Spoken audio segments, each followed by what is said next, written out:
Nina fo. Manu. Ma. Manu mama.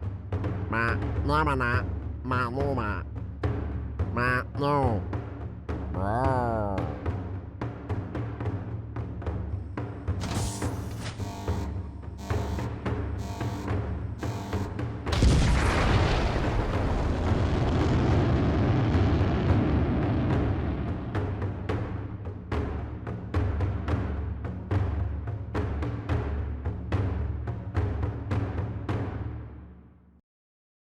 Welcome, everybody, to the vault. But what is in the vault, I hear you ask? Well, to be entirely honest, I have absolutely no idea. I've never played this mod before. But what I do know is this world needs heroes. And those heroes need a leader. Or at least somebody smart enough to use the hero machine. So maybe what I should say is welcome to Rimworld Heroes, a vanilla expanded Ancients playthrough. The world stands defeated after the last great Mechanoid war, but even though the Mechanoids were defeated, so was humanity. Now all that remain are ghost cities, raiders, desperate survivors, and a mysterious corporation looking to rule over the ashes. What a horrible reference. And that is where none other than Dr. Man comes into things. Dr. Man is one of the only two individuals on the planet known to have superpowers. But why? Why Dr. Man?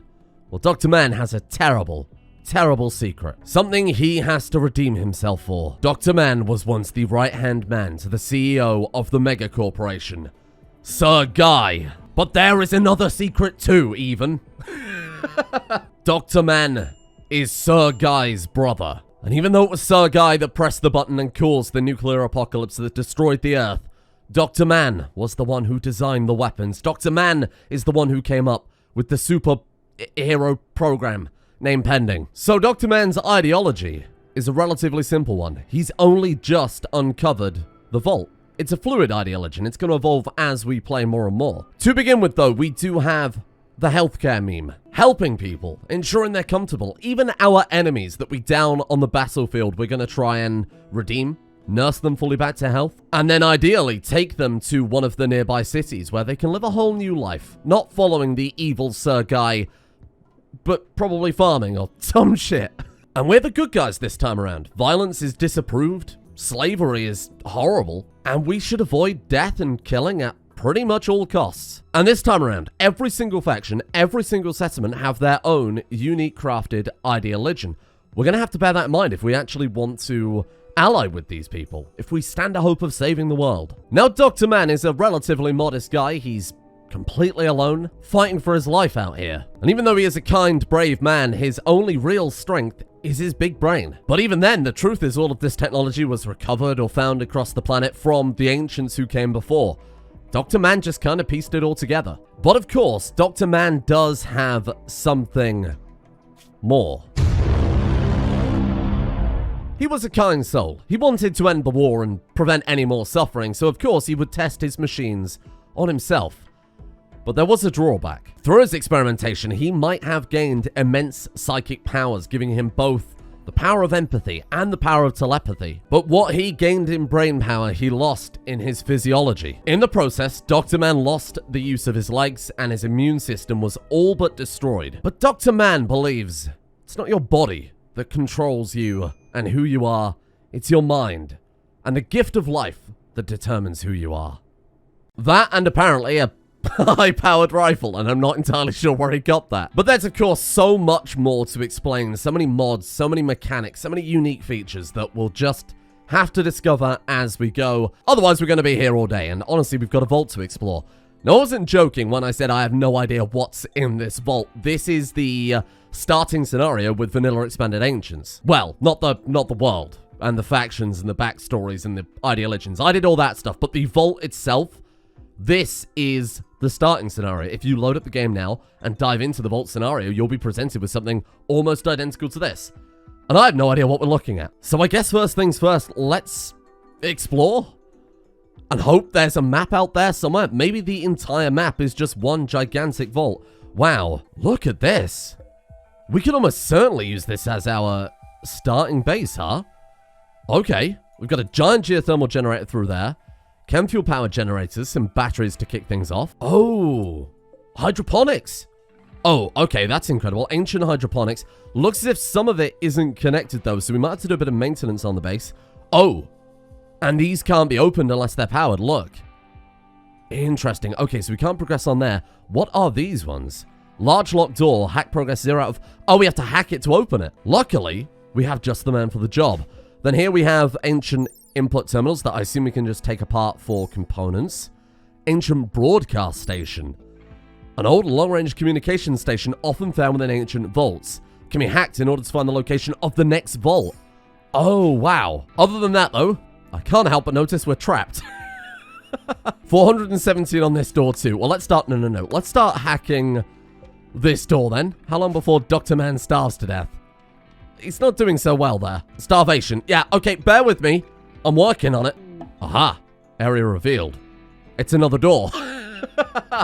Dr. Man, I'm afraid you may be dying here, my friend. Is there anything in these shelves? Oh, they're just regular shelves. We'd be able to see it on there. This is a slight concern. 417 on that one. We can't deconstruct anything. They're all just ancient items. Can we connect this up? If I just hit reconnect, has this got power in it? Nothing. Okay, that makes it kind of tricky. These hydroponics farms are drawing power from something, though. Well, admit, I'm not entirely sure how. Let's take apart this ancient machinery as soon as possible and see if we can connect up this door. And... power? Nothing. Oh, power's on. Okay, go. Food, please, food. We survived. I won't lie, I had a bit of a moment there where I thought I was going to have to restart immediately and scrap everything. Oh, thank you, Dr. Man. So we've got ourselves an ancient cooler here already. Seems to act like a regular plain old cooler, obviously 2x2, but doesn't have a heat output. Wow, that's actually really useful. Well, he's fed and well rested. Not particularly happy about it, but he's alive. Do we go north or south? This looks like it might lead to the outside, so we'll start with here. Even with that giant brain of his, it's only 104% hacking speed. Ah, here we are. Oh, look at that. Wow. This is genuinely a really, really nice starting area, huh? Now, unfortunately, our minimap is no use. We need a comms console before we can keep an active eye on what's going on out here. We've already got a visitor. Hello, a healer from Discordia. She sells mocha coffee. All right, we'll trade lunch for a coffee. That's fine. Have a sippy. No! You can't drink it because it's forbidden by his ideology. The drug use is medical only and it's caffeine. Oh, Dr. Man, you don't have to be that much of a straight edge. What have we got out here then? Are these... Oh, these are working turrets. Ancient point defense turret. Can't help but notice we have an option to fire at drop pods, fire at enemies, and fire at explosive projectiles. A large turret often used to defend ancient complexes. Uses 2 miniguns to quickly dispose of enemies and explosive projectiles. So if we get a drop pod raid, that thing is capable of taking it out, I assume. This is shaping up to be a very, very nice starting base then, huh? Let's get this next door cracked open. And door number 2. Oh my god, it led to another 4 doors. Hold on, is that turret hostile? Okay, no, it's our turret. Oh, excellent. What have we got here? Ancient supply slingshot. Often found in ancient vaults, supply slingshot is a complex mechanism that catapults supply crates across huge distances. It's programmed to send the crates to nearby occupied vaults. Oh.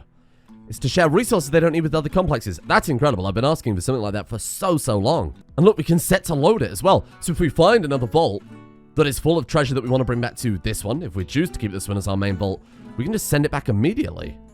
Wow. We have a hermetic crate that contains a Teprim 4 healing factors. Another hermetic crate that contains cataphract armor. That one's huge. Then we have a bunch of regular old doors we can open up and live in. Ah, there you go. Fortunately, it's not quite a bedroom, but it's a good start. Ancient cooking station.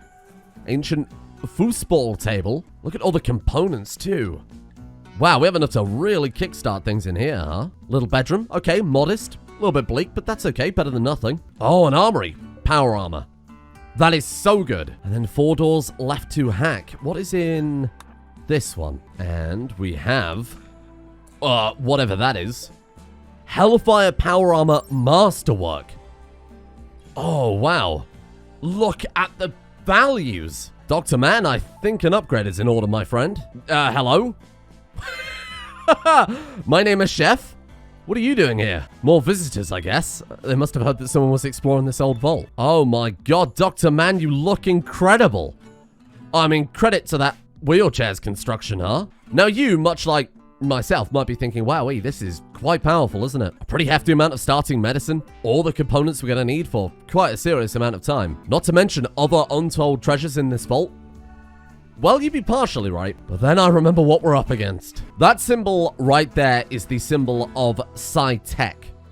Not Psycasters, not the regular plain old Empire, PsiTech. They make the Empire's Psycasters look like little tiny babies. We're talking about people that could blow you up from 200 yards away with mind bullets. That's real telekinesis, Dr. Man. He looks so shocked. Oh god, I'm sorry. And the big thing to mention, of course, is toxic fallout. We're going to see that very, very, very frequently. We can't have fishing operations, mass farms, quarries out in the world. Well, not without everybody dying anyway. This vault might be all we have, and I can't help but notice this vault doesn't happen to have a front door anymore. Do we have anything that we can block this up with for a while? We do have a 3x1 door. Hey, that'll work. Perfect. And you know, with a bit of tidying up, this place could look very, very good. I almost want to keep these ancient input terminals, the computer desks, even though they don't do anything. We've got a really nice aesthetic we can work with. So the ancient geothermal plant outputs 6,800 watts, so we're good with power for a while.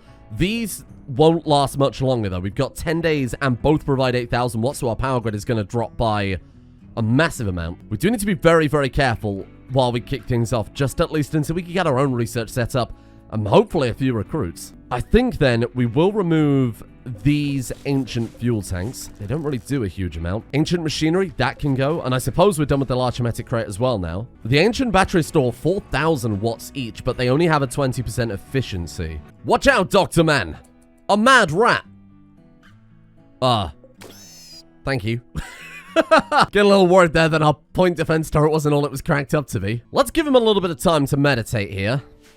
In the dark, on a stone. We'll get the door rebuilt just in case of any toxic fallout. Then our main job is to open the rest of the vault up entirely, just in case there is something dangerous lurking in here. Oh god, what is that?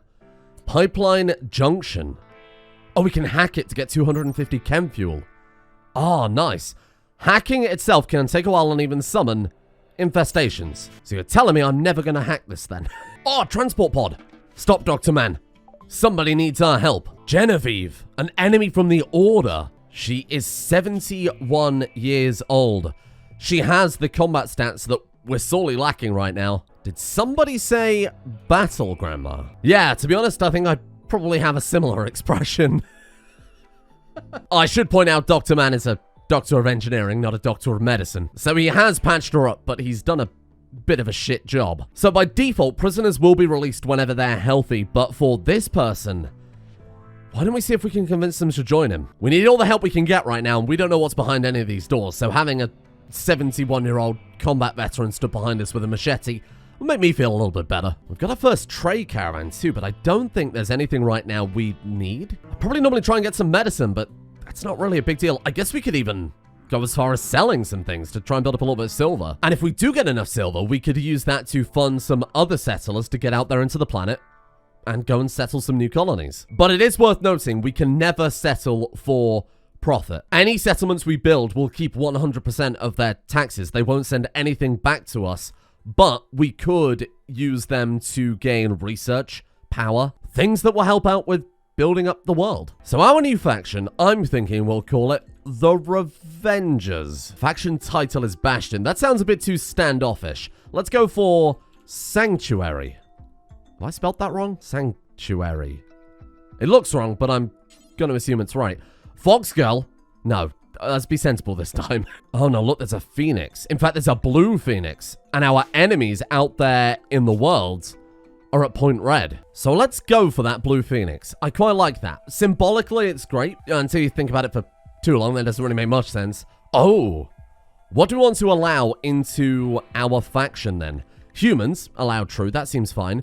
Feral ghouls, glowing ones. Oh, maybe not feral ghouls for fairly obvious reasons, but this is Dr. Man's mess to clean up. The ghouls are his fault. Let's allow them in. Then for our traits, pacifist seems to make perfect sense here. We can send a diplomatic envoy once every 5 days to other factions to improve relations. That sounds incredible. And then deaths within our faction won't cause unrest or happiness to reduce. Oh, and I like the idea of technocratic. All research points are doubled, and we can send them items that we haven't completed the research for them to research on our behalf, and potentially move a little bit closer to unlocking it for ourselves. I feel like I've already pushed Dr. Man a little bit too far. The poor guy's got no recreation whatsoever. Now he has to take care of an entire other person too? Oh no. A raid from the commenters. Hello. We will try and redeem you from your evil ways, commenter. And you've got very, very good plant skill. Wow. Oh, and speaking of plants, hey, that's a great plant, Dr. Man. Let's plant rice in these two then. Do they grow at the growth rate 280%? Well, that'll keep us going for a while. It is only going to be 18 squares of rice, so it's certainly not massive. Here they come. Dr. Man is on standby, ready to get out there and tend them. They're down! They're down! Dr. Man, hurry! I was about to ask what's taking so long, but I feel like it's a little bit insensitive. Oh, she lost a kidney. But actually, she's gonna be okay. Well, she might die to an infection, given that the tame quality is 0%, but she's probably gonna be okay. It's not a real collection here, huh? Just remember, we're the good guys. I know this whole image might suggest otherwise, but I promise we're the good guys. Aha! It's only been a week since we started cracking open the vault. We've got our first conversion. Battle Grandma herself. So I want to flip immediately over to recruit on you. How are we doing on Buxigoum? Only 29% left. And a wanderer as well. Jesse. A Glitterworld surgeon named Jesse has arrived. Okay. That could be quite nice. An actual doctor in the colony. Medical doctor, that is, not a doctor of engineering. What do we want to name our settlement? What a great question. Now, we could go with something unoriginal, like Vault 69 or Vault 420. Or we could go with Vault 0, because 0 is the closest thing to infinity. As always, though, I'll take suggestions in the comments if anybody has a better name than Vault 0. Jesse Hampton. You are also terrible at medical. I mean, they're a Glitterworld surgeon. That's kind of what they do. Drunken Master. A hand-to-hand combat specialist. I like the idea of that. Fast learner is incredible. And then we've got Idealist as well. Refuses to accept less than his best in any endeavor. He works slowly, but he's less likely to fail. Interesting. So we could start training him up as a chef or a builder in that case, just to save on the food poisoning or items being wasted. And he's already got his superhero backstory. He's better at fighting the more drunk he becomes. Gotta think of a good superhero name for Jesse now. What about the Inebriator? I quite like that, but we'll see if he actually ends up getting superpowers. On the subject of that then, I'm gonna leave all the grunt work to Jesse, the cooking, the harvesting. And actually the wardening is really, really nice. 10 skill, single passion, but he's got fast learner, which makes up for Dr. Man with his double passion being taken off of wardening. And then we'll hopefully free up Dr. Man to find our super soldier serum. Or whatever it is we're going to use to turn Jesse into the Inebriator. And it looks like it was in fact time to cook Jesse. And what is behind door number 2? Oh, what is this? Super nanite dialyzer. Super nanite centrifuge. Gene tailoring pod. Well, this sounds exactly what we're after. Super nanite containment. Super nanite injector pods. Oh, I think we found it. And look, the other door leads to here as well. The only problem is Jesse can't actually drink alcohol because of our ideology, but that doesn't mean that he can't use it in other ways. There's your superhero backstory right there. Wow, that couldn't have worked out any more perfect. I will admit, the Inebriator, a quote-unquote superhero going around bottling people, is, a little bit dark. Oh, look at the jacket he's got as well. He's got his own costume. Problem is, now that we have 2 people, we've got to work on our ideology pretty much immediately. He's happy because we helped someone, and he's really happy because we technically have a huge hospital because of the crypto sleep suspenders. Let's see what's behind this final door. Oh. Crypto sleep sarcophagus contains Adam. Contains Inigo. Well, that room would be perfect for our ritual room then. I guess we'll crack it open. Carefully. Don't worry, we have Dr. Man and the Inebriator on it. Hello there. Oh! He joined us immediately. Adam Schofield. He's got powers. What is his power? He's a master hacker. Ah. All hacking operations initiated by this pawn are instant. I can't help but notice, though, there seems to be a flaming skull as a weakness. Bloodlust. The subject's hormone glands have become hypersensitive, and causing the death of someone causes a massive spike in dopamine and feels incredibly pleasurable. This, in turn, can lead to one kill becoming a long chain of berserk, rage-induced slaughter. Upon killing, might enter a berserk mental state. 50% chance. Adam, my friend, you couldn't have ended up in a better place. A bunch of pacifists dedicating their lives to saving the world? This is going to be like a nice meditative experience for you. Or, maybe when he does finally go berserk, he'll kill everybody because they're all pacifists. Well, let's get our master hacker to crack open a cold one with the boys. What have we got in number 2? Hello. Inigo. Inigo Jones, a 36-year-old female human. She also has powers. What is that? That looks incredible. Assassin. The subject has become capable of landing very precise hits, even in frantic melee, knowing exactly where to swing in order to target the brain or heart. In some ways, it kind of works. She's not out to make her enemies suffer. I quite like that. And then weaknesses. Zealot. This subject has developed an intense state of zealotry that all who are against the will of the colony do not deserve to live. Ah.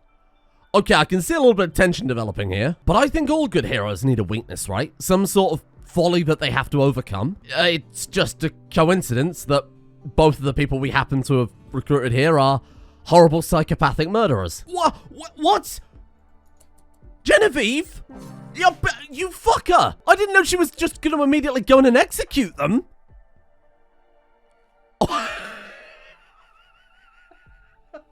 I mean, I did read the description, sure. I didn't expect her to walk into the prison and kill them dead. Especially not as that was the first thing she was doing when she'd woken up. Dr. Man is going to be devastated, I assume. Someone was executed ×2 for -5. Oh, you idiot. Well, we have our superhero team. For better or for worse. I'm sorry, Dr. Man, I think I failed you already. I had dreams of us committing horrible gene tailoring atrocities, but for good for once. Classic comic book heroes, the real over-the-top do-gooders like Superman going out there and saving the world at no matter what cost. And instead we've ended up with the fucking boys.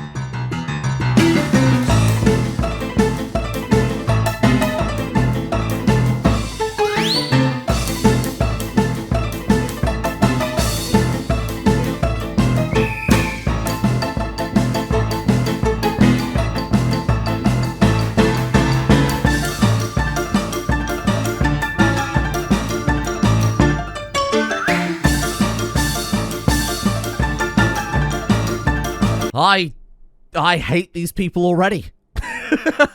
But I do love this vault. This is a fantastic starting base for our people. And I really want to say, let's figure out how this gene tailoring pod works so that we can give the inebriator superpowers. But I also just love the idea of him being a perfectly normal guy. Either way, let's take a look at what this is all about. So gene tailoring pod, we do have 5 fuel in that. The primary element in the Ancients project of developing super soldiers. The gene tailoring pod is the result of many dubious experiments in order to take on the Mechanoids. Soldiers are expected to line the pod and then injected with single-use nanomachines designed to augment their physiology. This is the main module responsible for creating super soldiers, but to improve the quality, efficiency, and safety of the project, other equipment needs to be placed. So that will be, I assume, all of these linked machines then.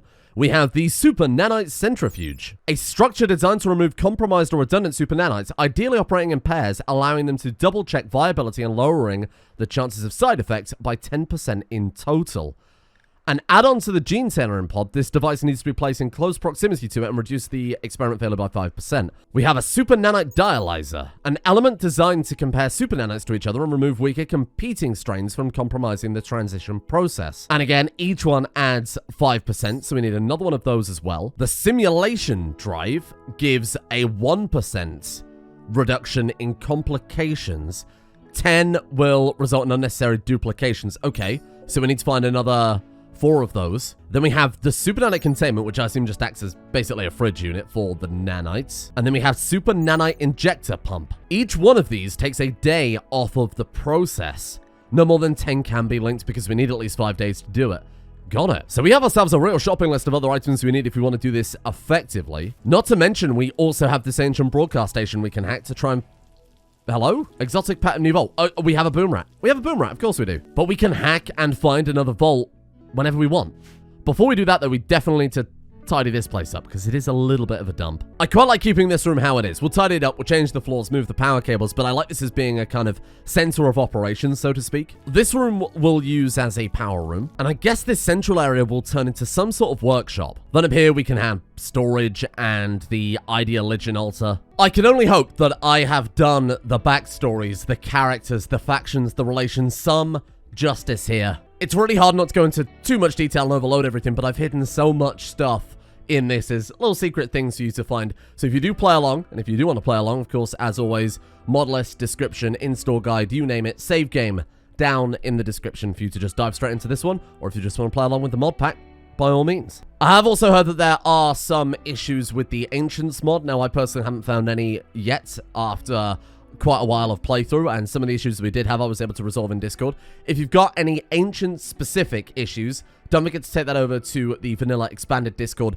But if you're playing my pack specifically, come to me first. You probably don't want to be bothering those guys with what I'm sure is already a treasure trove of people asking for help if it's something that is caused by the mod pack specifically. So I'm always on Discord. I'll help where I can with whatever modding problem you've got. And stay tuned, because tomorrow this world is going to know the Revengers? A name very much pending. It's okay, if Disney sues me, I'll just send the Inebriator after them. And finally, thank you all for watching. I hope you enjoy this series, because there is going to be so many good things that we haven't even touched on yet. And I hope you enjoy playing along with the mod pack, if you do choose to do so. It's certainly one of the more polished mod packs when you start on the save that I've got as well, and I think it's going to be fairly stable all around. It seems like it could be quite a good time, with a lot more gameplay and a lot more fun and a lot less bug fixing, which I couldn't be happier about. Thank you, of course, as always, to the patrons, without which I would not have time to produce the content that I produce and the mod packs and everything else here in between. Thank you to Blank, Helveticus, Scaps, Kyle, Arabs, Beta Soldier, My Name Isn't Dio, This Be Willis, Sideshow C, Zetlock, Commander Royal, DQ, Ink Sphinx, Revan, Armac, 1955, Joseph Stalin, the Cum Stallion, and Slippy Nips for their support over the executive producer tiers on Patreon. Thank you all for your support over there. And a thank you as well to Jobo Daddy, Red Noah, Victor Reyes, Omegador, Matthewson T, Shatner's Bassoon, Jackson P, Mayor, No PM, Magister, Militon, Monk, Pim, Nightbee, Akka, Adam S, and Bludus as well.